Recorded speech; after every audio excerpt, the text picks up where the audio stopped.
What's up you guys, my name is Maxl and welcome back to my channel. This week's episode is gonna be about this LP, the Satanic Majesties Request by the Rolling Stones from the year 1967. The cover is just amazing in it.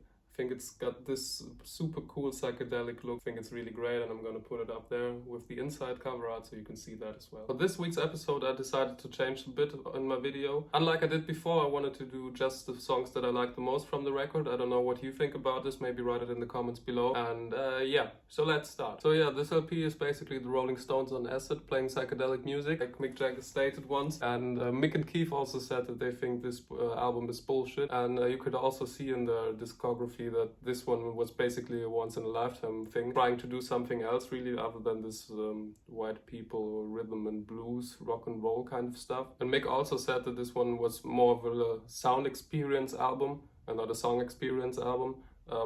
But I think that isn't true. I think there are great songs on the record and I'm going to show you my top 3 in the next couple of minutes. Spot 3 on my list was a bit of a toss-up really with 2000 Light Years From Home. I also think this song is kind of good because it got this cool spacey kind of atmosphere, but I think other bands did this one a bit better. Pink Floyd. So yeah, I chose 2000 Man just because I think that the song is awesome and it's got this cool acoustic guitar intro, which you also heard in the first 5 seconds of the video. And I also like Charlie Watts' drums on the song. I also think it's rather interesting that the chorus and the second verse of the song are basically a whole other song than the first verse and the outro. I think that is really cool. And it makes the song versatile. And also with the electric guitar coming into it, it's a bit more turned up. Then it gets more quieter and more acoustic-like in the end, like in the beginning. So I think that is really great. And I also think that the futuristic sort of dystopian lyrics are also really cool. I think this one is really a great number and also great for easy listening Rolling Stone. Unlike the rest of the album, basically, there are a few songs where the vibe really has to fit, you know. For the number 2 spot, I chose The Lantern, which was released as a B-side, as a single B-side to Bill Wyman's song In Another Land. But I think that this song is way, way better. It's just a great tune with this awesome use of the stereo sound when you got acoustic guitar on the left speaker and electric guitar on the right. And I think that adding the piano and the singing, the piano gives it a little punctuation to the singing part. And I think that the whole song sounds really complete. There are also lots of tempo switches and guitar fills or piano fills in it. And I think that the song is just, I don't know, I think it's an amazing song really. And I also love that the guitar sounds so dirty on this one because it gives you a really nice contrast to the more quiet kind of singing part and to the piano. And yeah, I think it's a really great number. Yeah, it deserves the number 2 spot on my list because everything is so complete.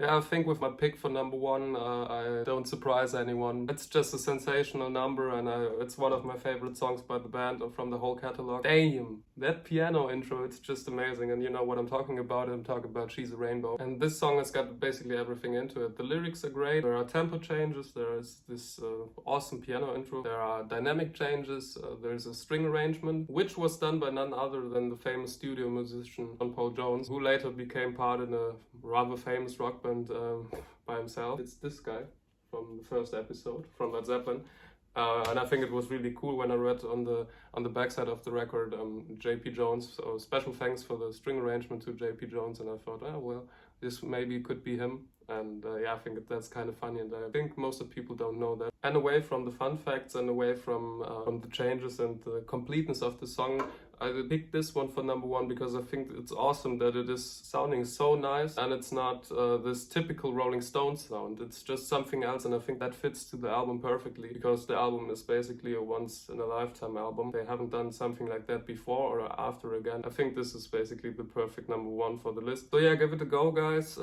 If you are into this late 60s kind of stuff, I can only recommend you to listen to it and make up your own opinion because I think that this album is also really cool. There were so many great albums in 1967 like Sgt. Pepper's and stuff, which also John Lennon said that he thinks the Stones sort of copied their style of an album, which I think is really funny. So you can listen to that by yourself and maybe do a comparison or whatever. So this song basically gives you lots of options, and also because it's so versatile and so different, I think it would be really great if you can write down in the comments below what you think about it, because I think it's kind of cool. It's sort of something else really, and it's definitely not as bad as Mick and Keith said in later interviews. I think it's just something experimental. I think Mick stated in the interview about 3 times that they were taking too much drugs. I think that is interesting to hear because there are so many sounds, and I think they used about 30 instruments recording this and having many ideas, probably because of LSD, but who knows. And yeah, I think this one gives you a nice sound experience, even though at some points it's a bit disturbing or not that easy listening kind of thing. But from my point of view, they're probably right. I think it's not their best album, but I think it's interesting. And if you're a record enthusiast just like me, you should just own it because of the cover. I mean, okay, this is kind of cool because with being dressed up and stuff, but I think that this inner sleeve, it just looks so great and so 1967ish. So yeah, I really enjoy it. Yeah, I'm gonna put my record as always in the video description. And yeah, I hope you guys like the way, or the new way of making a video. Just comment what you think about it. And yeah, I hope you had a great time, and see you guys next week. Goodbye, take care.